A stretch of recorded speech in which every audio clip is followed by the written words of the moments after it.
Daniel chapter 9 and 24 to 27. Now, between Daniel's 70 weeks, the Old Testament mystery and exegetical, between those two, we will go to Daniel 9, we'll jump to the Old Testament mystery, and then we go back to Daniel 9 and go to Romans. So there's a lot going to happen. So please stick with me. Hopefully we'll get through it and be safe on the other side when we are there. So Daniel, but tonight's main focus is the 70 weeks of Daniel.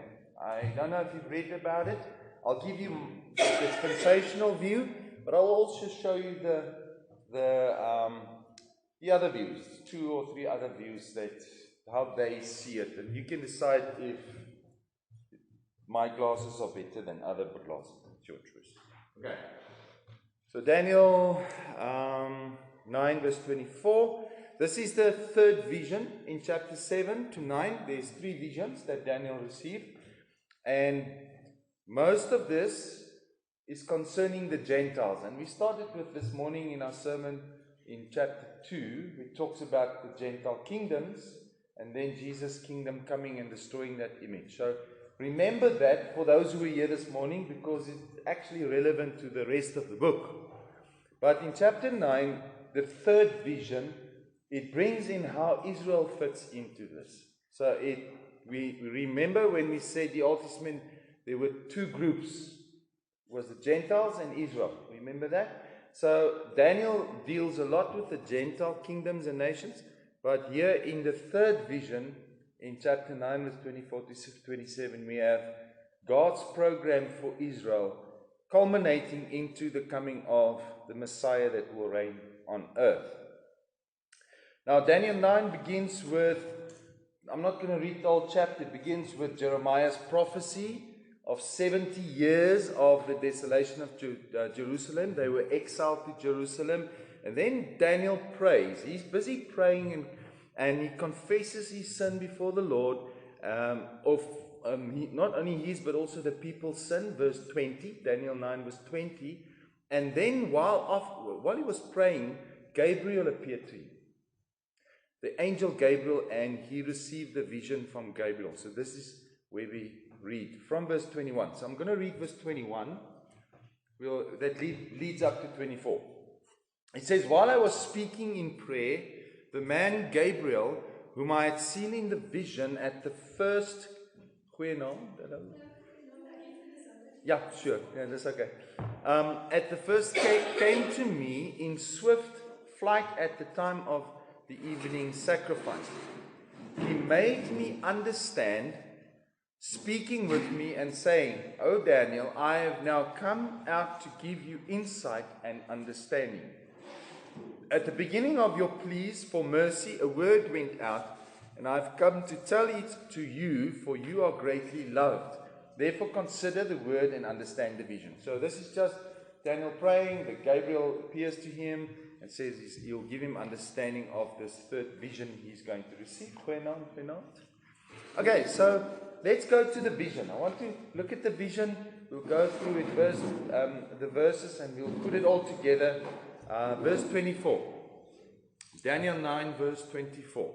It says, 70 weeks are decreed about your people and your holy city to finish the transgression, to put an end to sin, and to atone for iniquity, to bring in everlasting righteousness, to seal both vision and prophet, and to anoint a most holy place. Okay, so I don't know what the other translation says. If it's a lot different than what we read, please let me know. To anoint the most holy. Okay, it refers to the temple.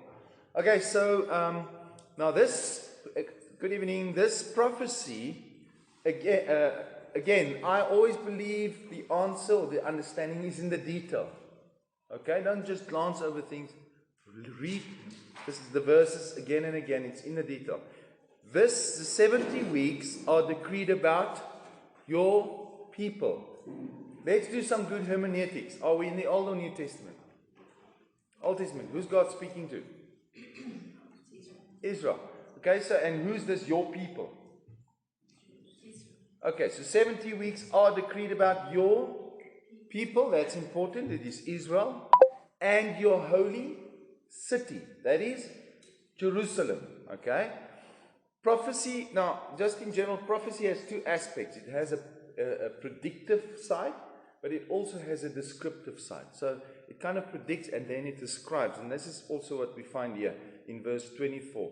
In 24, the prophecy as a whole is presented to us, and then it's described in the next few verses after that, from verse 25 to 27.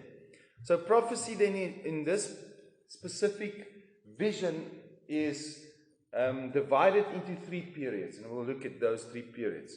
It says 70 weeks are decreed about your people and your holy city. 70 weeks. Now, just to show this 70 weeks, as we continue to read, are divided into 3 periods of time. 70 weeks.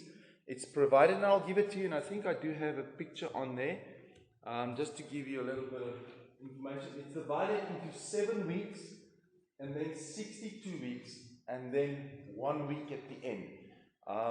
So that's what we have, 70 weeks. 7 plus 62 plus 1 is 70. And the reason he uses the word week is because in Hebrew, in the Hebrew language, there's no equivalent for the number or the period of 7. So they don't say, that's the only word they can use, week, for a period of 7. And we will have to find out in the context of this passage, what are this period of 7 referring to? Now, I've already given you the answer. It refers to years. Okay? So 1 week, 7 years. And the context determines that. And if you study history, it's exactly what happened. 400 and add those up, 90 years. And if you look at when Daniel received this vision and you compare it with history and what we're going to learn, you'll find that it must be years, because it fits perfectly into that. I once had all the exact details of dates and everything, but I don't want to bore you with that. Now, further information, given that the last week, that's the last one there, in also 7 years, Daniel 9:25, Daniel 12, verse 7, so you can go and read all of this. Revelation 11, verse 2 and 3. Are you writing? Revelation 12, you'll have to go and listen to the recording. Verse 5 to 14, and then also Revelation 13, verse 5. Those things shows us that this must be 7 years, because it talks about 3.5 years, it talks about 1,200 days, it talks about how many months and things like that, and that helps us to understand that this week period refers to years. The first 69 years described in verse 25. The first 69, those two. 7 weeks plus 62 is 69. Those 2 periods are explained in verse 25. We'll look at it. I'm just giving you an overview. And then the last week, obviously, last 7 years, that is explained in verse 26 and 27, if I'm correct. No, the first 69 years described verse 7. The events between the 69th and the 70th week is in verse 26, and the last week is in verse 27. Okay, we'll kind of know in detail this.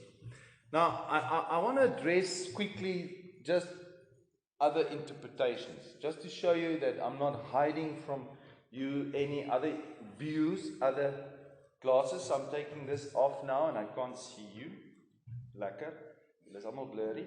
But putting other glasses on, there are other views on this passage to explain what's happening here. Now, mainly there's two different categories. Let's call them categories. You have a Christological view, and you have a non-Christological view. The non-Christological view also has many other views in that group, okay? You have liberal critical views and you have conservative amillennial views. Okay, ek weet nie of daai terme vir julle bekend is nie. Now, let me just quickly say the liberal critical view assumes that Daniel is actually a forgery. That's the liberal view. In other words, it was written later in the 2nd century before Christ, and not as we believe it's written almost 500 years before Christ. In other words, they confuse the vision of 70 weeks with the 70 years of Israel's captivity. They confuse those two. They think the 70 weeks refers to 70 years in Babylon. So they don't see Daniel's vision as prophetic. Remember our hermeneutical is it prophetic or is it historic? Ons het daai vraag gevra.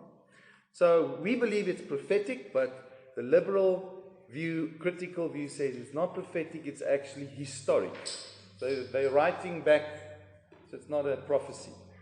And there's also a lot of disagreement in that camp as well. So then, if you want to go and read about it, go ahead, amuse yourself. I don't believe that view. Then you have the more conservative view under the non-Christological view. That means, the reason I'm saying non-Christological, Christological means Christ. It's not, they don't believe that it's specific talking about Jesus. Okay? And we'll look at that.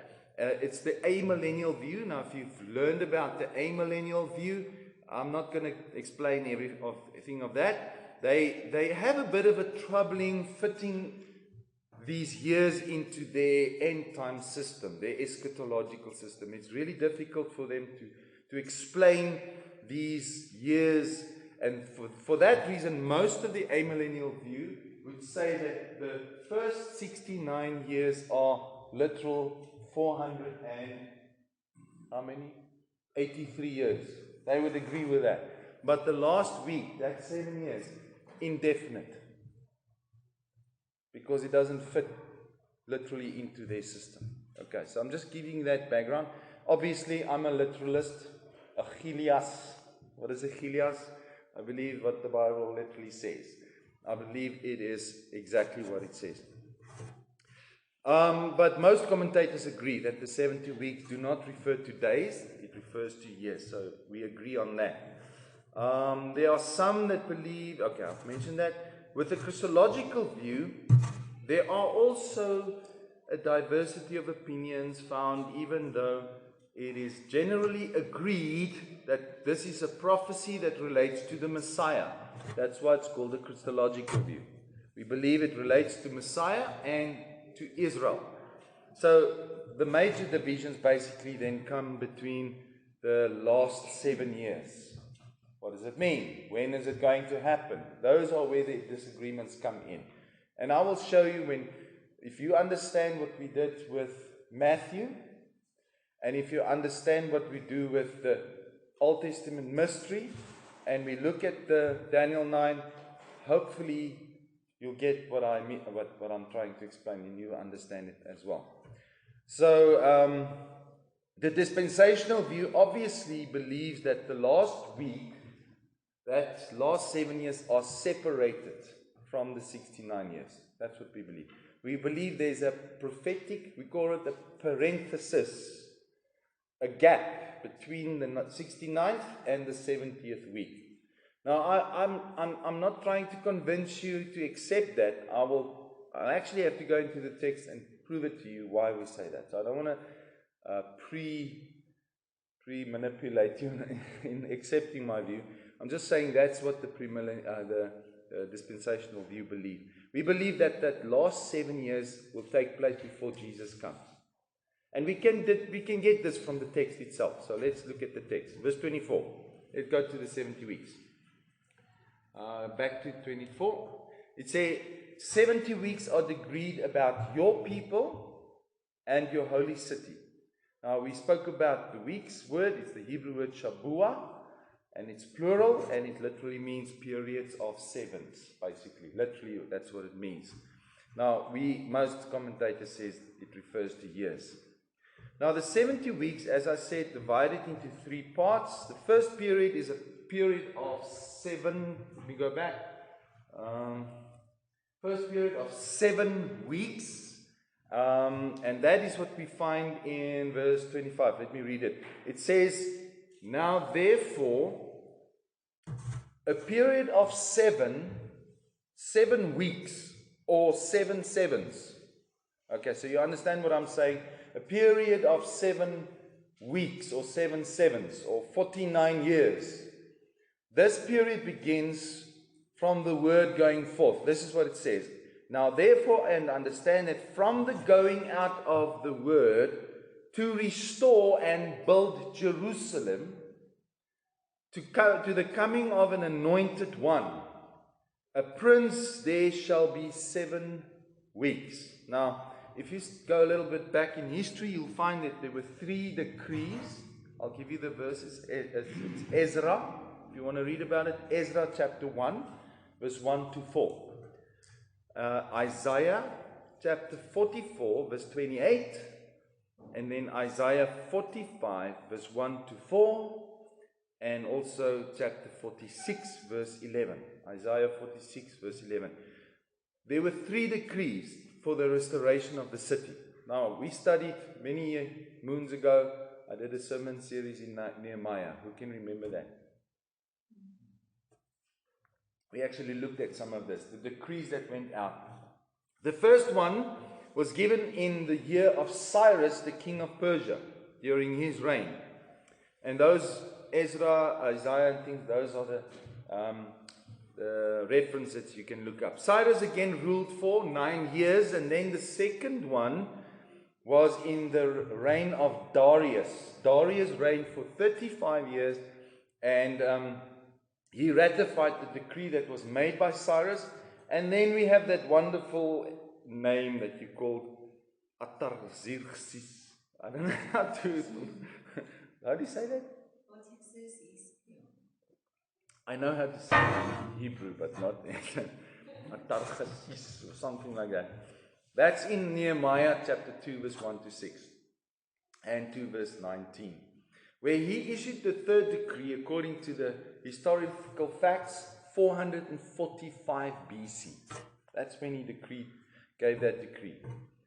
So during that first period, let me just go back. During that first period, 3 decrees for the rebuild of Jerusalem went out. It took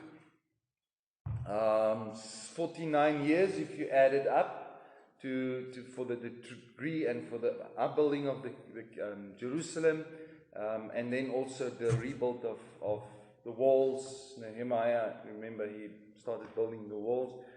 And then the second period, that's the 62 weeks. That's 434 years immediately after the 7 weeks, the 49 years, that will continue until what I believe, and I think that's the Christological view, went up to the cross, the crucifixion. Now, if you do a little bit of math, you'll find out exactly on the date. I've read some of the stuff. It's very interesting. Let me read that. Now, therefore, and understand from the going of the word, to restore and to build Jerusalem unto an anointed one, a prince. There are 7 numbers, and wat was ek nou? Kies ek my plek vloer. To coming anointed one, a prince, there shall be 7 weeks, then for 62 weeks it shall be built again with squares and moat. Is that moat? But in a troubled time, and after the 62 weeks, that's 62 weeks, after that, an anointed one shall be cut off. That's the Christological view. Jesus Christ is cut off. That's what the Christological view is. Those who don't believe this anointed points to Jesus, they're the non-Christological view, as I mentioned earlier. And shall have nothing. And the people of the prince who is to come, the people of the prince, and we'll look at that, who is to come shall destroy the city and the sanctuary. Its end shall come with flood, and to the end shall be war, desolation, or decreed. So we find here that it says an anointed will come, a prince. In verse 26, it will be cut off and shall have nothing. And I believe this is Jesus. I believe this refers to the Messiah that will be cut off.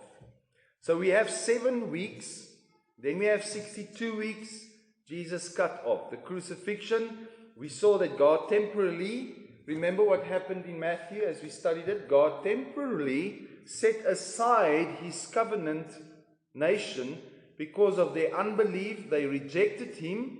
Now, here again is where the differences come in theology. Some people believe God is finished with Israel. Done. Hy's klaar met hulle. But we will go to Romans 9, 10, 11 and study those things where Paul asked the same question. Did God reject his own people that he knew before? And then the answer is, no, he didn't. I don't believe he rejected them. And I don't believe the church replaced them. So we believe that when Jesus was crucified, the Jews, Israel as a nation rejected him as the Messiah. They were set aside because of their unbelief. And while Jesus gathers for himself the church, the body of Christ, but his promises to Israel still remains. They're not gone. Now let me quickly go back to Matthew. I just want to refresh your minds on what we've read. It says Matthew 21:43. Therefore I tell you, the kingdom of God will be taken away from you. Who's that? Israel. And given to people, Gentiles, producing its fruits. Now we saw that last time. And then you go to chapter 23. I don't know if I read that last time, but let me read it. O Jerusalem, Jerusalem, the city that kills the prophets and stones those who are sent to it, how often would I gather your children together as a hen gathers her brood under her wings, and you were not willing? Who's he talking about? Israel. How often he wanted to gather them, but they were not willing. See your house, and this is almost a judgment called upon the house of Israel. It says, your house is left you desolate. For I tell you, you will not see me again until, there's the promise. Doesn't say you will never see me again. It says you will not see me again until you say, blessed is he who comes in the name of the Lord. Now you can read Matthew 24 verse 2. You can read Luke chapter 21 verse 20 to 24. You can read Acts 13, 45 to 49. We will go to Romans 11. I believe the promise is there for Israel. But let's look at the third period, and that's verse 27. This is the third period of the 70 weeks. It says, and he shall make a strong covenant with many for 1 week. And for half of the week he shall put an end to sacrifice and offering.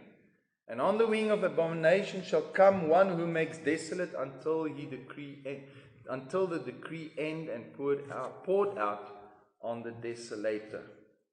Now I don't want to explain this now in detail. We'll go back to this, but I want to just go back to the 70 weeks so we can, what we know from this vision. Forget the New Testament, we're now living where Daniel gives us a lesson tonight about the 70 weeks. What can we see?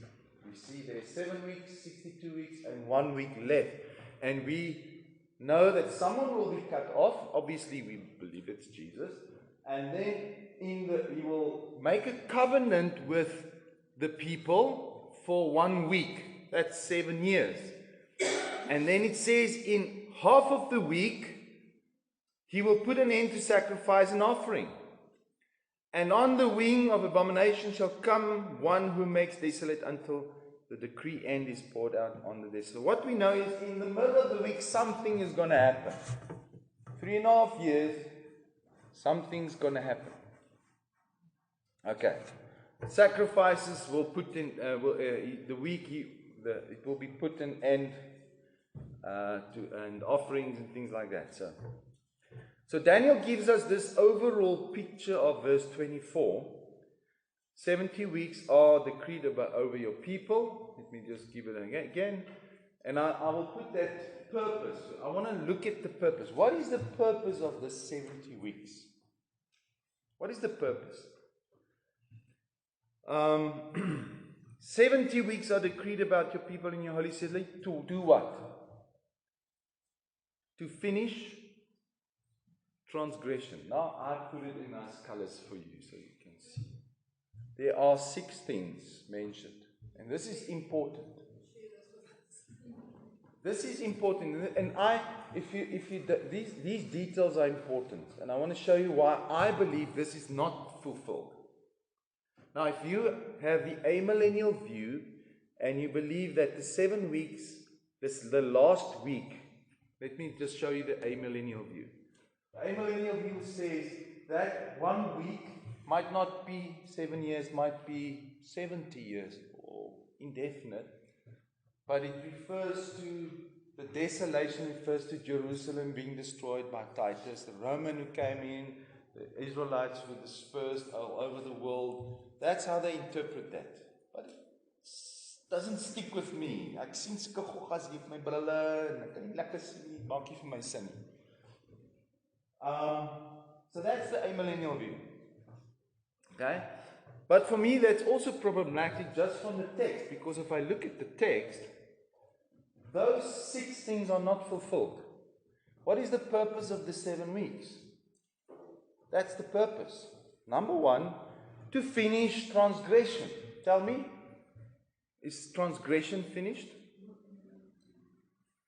To put an end to sin. Tell me, is sin still here today? Okay. To atone for iniquity. Yeah, you can argue Jesus atoned for iniquity, he died on the cross. You can have, I would give credit to that, to the other side, to the other view. But I think it's more than that. Mainly it's about Israel, your people, to atone for their iniquity. So remember, who is he talking to? Israel. To bring everlasting righteousness. Do we have everlasting righteousness today? No, my answer would be no. You can arguably say yes, in Christ there's righteousness and he atoned for. So I can understand why the other side can use some of it as an argument. But here comes to seal both vision and prophet. And to anoint the most holy place. What's he talking about? The temple. So just from an Old Testament perspective, just from this vision and the prophecy given to Daniel to Israel regarding the end times, I don't see these 6 things fulfilled. You can reinterpret them from the New Testament perspective and say, but in the New Testament, this is actually what he meant. But again, then you have to do a little bit of what we call scripture gymnastics. Okay? Jump over hoops and explain how this works and this works. I think if you look at this and you see this and understand this without the Old Testament mystery, which we will look at next week. I'm not going to tell you today. If you understand the Old Testament mystery, then this makes sense. Then you'll understand that Jesus was cut off, the Christological view, on the 483 years before, since the word went out, the decrees went out. And he was cut off, and then 7 years later, Jesus did not come, and these 6 things were not fulfilled. So from a Christological view, it's difficult to explain how that last week fits in. Can you see that? You have to interpret it as either indefinite, or it must be somewhere it must fit. For me, it makes sense when Jesus comes back in his second coming. Those 6 things will be fulfilled in the kingdom of Christ on earth. That's the only thing that makes sense to me. When Jesus comes and sets up his kingdom, remember Daniel chapter 2 this morning, a stone will come loose without the works of man, will hit the image, it will destroy the image, it will blow away like chaff by wind, nothing will remain, but Jesus' kingdom will fill the earth, and then those 6 things make sense. There will be no transgression. There will be an end to, and Jesus will rule with a rod of iron. Okay? So there's no grace for you if you sin in the kingdom of Christ. It will be stout. Kom hier so. Poof. Okay? To atone for iniquity, bring everlasting righteousness. That's why we call it the kingdom, millennial kingdom. It's the kingdom where Christ reigns in righteousness. And the earth will be filled with the glory of God. Do you know those verses? That's what it talks about. The lion and the sheep will lie together. Have you heard those before? The kids will play at die gat van die adder. What's that in Engels? And they will not be harmed. Okay? The whole earth's ecological system will change. Will not be as it is today. Broken with sin and everything. When Jesus comes and fills the earth with His kingdom, it will be a complete different place. I believe people that will be born during this time will live for 1,000 years. Just like Adam and Eve lived for many years. How old did Adam? No, that's just my personal belief. I'm not saying I'm just saying, I think so, because the world will change. Some people believe from a Christian creationist point of view that with the flood, before the flood, there was a water canopy around the earth. It protected like a hothouse the earth. That's why that people became 900 years. And that's why plants were so big and animals were so big. And that's where dinosaurs come from. Have you heard those things? Dinosaurs are just big lizards because they don't stop growing. Did you know that? A lizard doesn't stop growing. Now, if he lives a few hundred years, he can't become big, eh? Okay, those are theories. I'm just saying these are theories.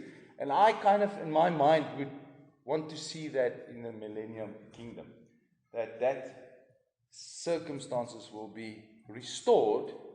And what does Romans 8 says about creation groaning, waiting for the manifestations of, so that creation itself can be set free from the consequence of sin. I think it's going to be a different world. Don't think it's going to be this corrupted one and broken one. So yes, so that's all we want to do tonight. We want to look at 70 weeks, and next week we will look at the mystery, and then hopefully, wow, never saw that before, and it will open up for you. So I have that little picture that I made for you. I'll send it on the group. It's Daniel 70 weeks. We haven't even gone to the New Testament to explain this, but Daniel 70 weeks, just so that we understand the purpose down there, 6 points, and we understand that there is 3 periods of time, and we understand that Jesus Christ is crucified after 9 weeks. He's cut off, and then something must take place there. Good? Enige vraag? Vat ek hom eindig. Yes.